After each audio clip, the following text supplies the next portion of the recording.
And so this is for the people who don't understand how when Obama left office, he handed the economy and whatnot over to Trump, and after a year, almost a year and a half maybe, Trump took over and we start seeing effects from Trump being the president. Economy and jobs. For people who can't read, economy and jobs. We're going to go over some facts here. Now, I got this from a website called trumpwhitehouse.archives.gov. So it says here, before the coronavirus spread from China across the globe, President Trump helped America build its strongest economy in history. Median household income rose to their highest level ever in 2019, while the poverty rate hit an all-time low. Under the Trump administration, more Americans were employed than ever before, 160 million, and the unemployment rate fell to a 50-year low. 50 years. So it ain't even do that when Obama was in there. So, okay, let me continue. The unemployment rates for African Americans, Hispanic Americans, and Americans without a high school diploma all hit record lows, while the Trump blue-collar boom saw wages grow faster for workers than for managers or supervisors. After COVID-19 forced a temporary economic shutdown, President Trump signed the largest relief package in American history to protect workers and families from economic devastation. Under President Trump's leadership, the American economy surged back to life within months, seeing record growth and job gains. And let's just pause that for this.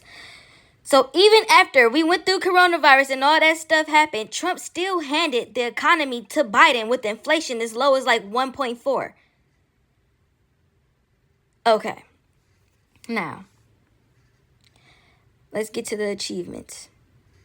Unprecedented economic boom.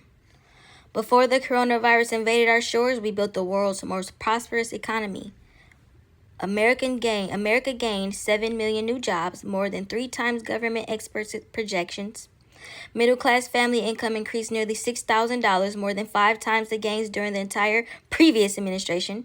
The unemployment rate reached 3.5%, the lowest in half century. Achieved 40 months in a row with more job openings than job hirings. More Americans reported being employed than ever before, nearly 160 million. Jobless claims hit a nearly 50-year low. The number of people claiming unemployment insurance as a share of the population hit its lowest level on record. Income rose in every single metro area in the United States for the first time in nearly 3 decades. So Obama didn't even do none of this stuff. Okay. Delivered a future of greater promise and opportunity for citizens for all backgrounds. Unemployment rates for African Americans, Hispanic Americans, Asian Americans, Native Americans, veterans, individuals with disabilities, and those without a high school diploma all reached record lows. Unemployment for women hit its lowest rate in nearly 70 years. Nearly 7 million people were lifted off of food stamps. 7 million. Poverty rates for African Americans and Hispanic Americans reached record lows. Income inequality fell for 2 straight years and by the largest amount in over a decade. The bottom 50% of American households saw a 40% increase in net worth. Wages rose fastest for low-income and blue-collar workers, a 16% pay raise.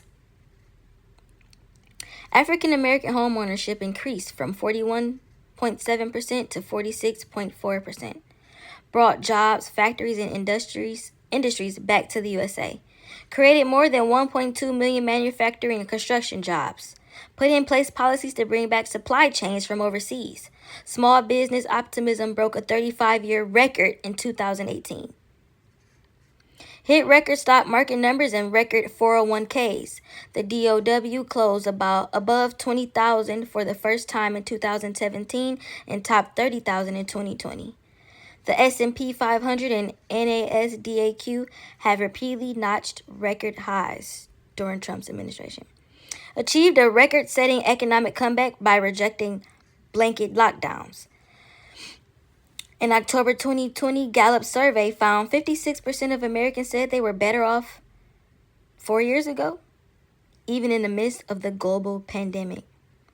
During the third quarter of 2020, the economy grew at a rate of 33.1%, the most rapid GDP growth ever recorded. Since coronavirus lockdowns ended, the economy has ended up adding back over 12 million jobs, more than half the jobs lost. Jobs have been recorded 23 times faster than the previous administration's recovery.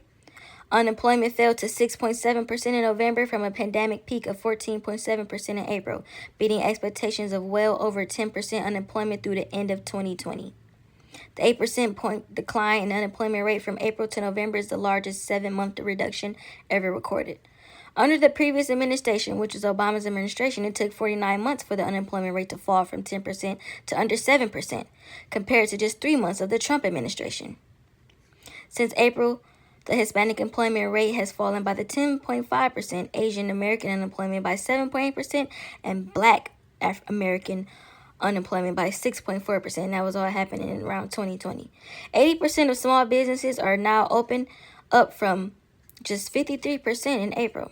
Small business confidence hit a new high. Home builder confidence reached an all-time high, and home sales hit their highest reading since December 2006. Manufacturing optimism really doubled. Household net worth rose 7.4 trillion in quarter 2 2020 to 112 trillion at an all-time high. Home prices hit an all-time record high. The United States rejected crippling lockdowns that crushed the economy and inflict countless public health harms, and instead safely reopened its economy. Business confidence is higher in America than in any other G7 or European Union country.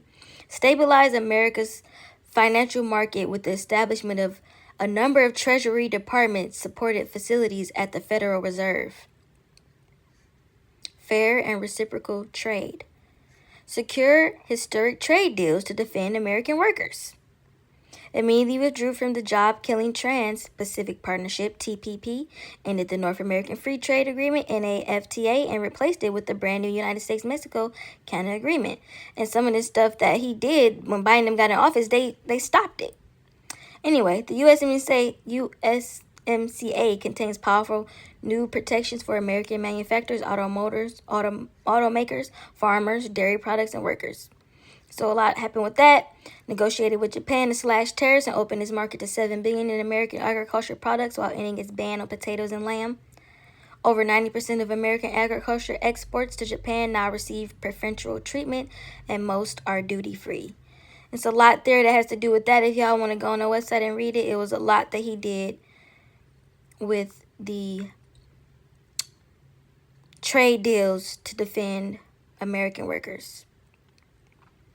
He scored a historic victory by overhauling the Universal Postal Union, whose outdated policies were undermining American workers and interests. Let me see. China agreed to purchase an additional $200 billion worth of United States exports and open market access for over 4,000 American facilities to explore while all tariffs remain in effect. He launched investigations into digital service taxes that have been proposed or adopted by 10 other countries, blocked illegal timber imports from Peru, approved tariffs on 1.8 billion imports of washing machines and 8.5 billion in imports of solar panels. And all this stuff is to help Americans and to help make sure that we keep our jobs and America gets rich. Because why we bankrupt? Okay. Trump started the affordable and high-quality child care for American workers and their families, doubled the child care tax credit from $1,000 to $2,000 per child. Nearly 40 million families benefited from the child tax credit. Signed the largest ever increase in child care and development block grants. Secured an additional $3.5 billion in coronavirus aid relief. Created the first ever paid family leave tax credit for employees earning $72,000 or less. Signed into law 12 weeks of paid parental leave for federal workers. Signed into law a provision that enables new parents to withdraw up to $5,000 from their retirement. Advanced apprenticeship career pathways to good-paying jobs. Advanced women's economic empowerment. Included women's empowerment for the first time in the president's 2017 National Security Strategy, and so much more. Go read it, y'all, on the website. He released the first ever strategy on women, peace, and security, which focused on increasing women's participation to prevent and resolve conflicts. So this website has a lot more information there. Y'all go read it and get up on some knowledge and stop talking about what you don't know. Trump 2024. Let's go.